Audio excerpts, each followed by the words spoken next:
McGee was once a Deputy Assistant Secretary of Transportation in the Clinton administration, but after a lifetime of identifying himself as a Democrat, he found himself jumping the aisle to the Republican Party.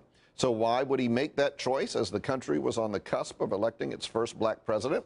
That's the subject of McGee's new book, Jumping the Aisle: How I Became a Black Republican in the Age of Obama.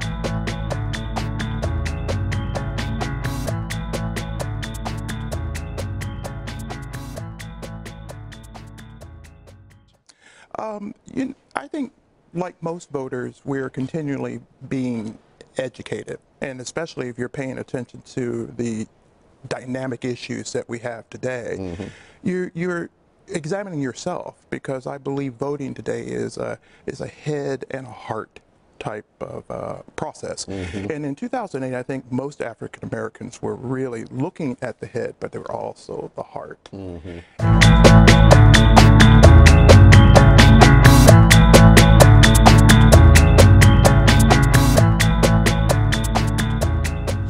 If I'm Mitt Romney and I'm running against the first black president in American history, but I want to win African American voters, what's my pitch? What do I say? What would work? I think the Republican Party and Mitt Romney need to address how is the Republican platform shrinking the widening gap between the haves and the have-nots. The haves have a stake in looking at liberty and efficiency, but they need to look a little bit further at community and equality and being able to address some of the issues of the have-nots.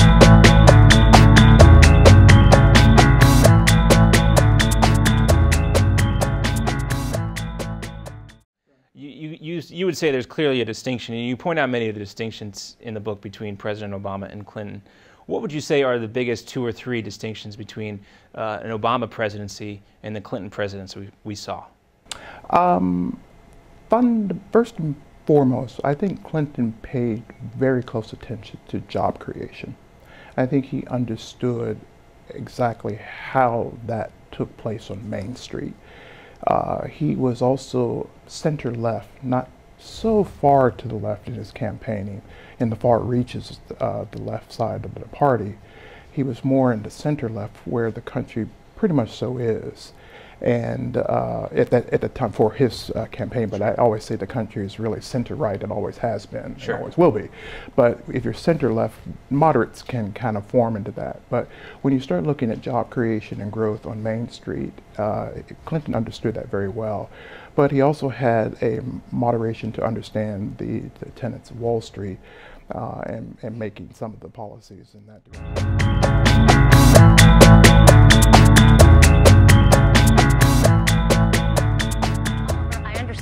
His point there, but the Justice Department says it followed protocol. It pays very close attention to these types of things in terms of notification. Shouldn't that be enough? Yes, it should.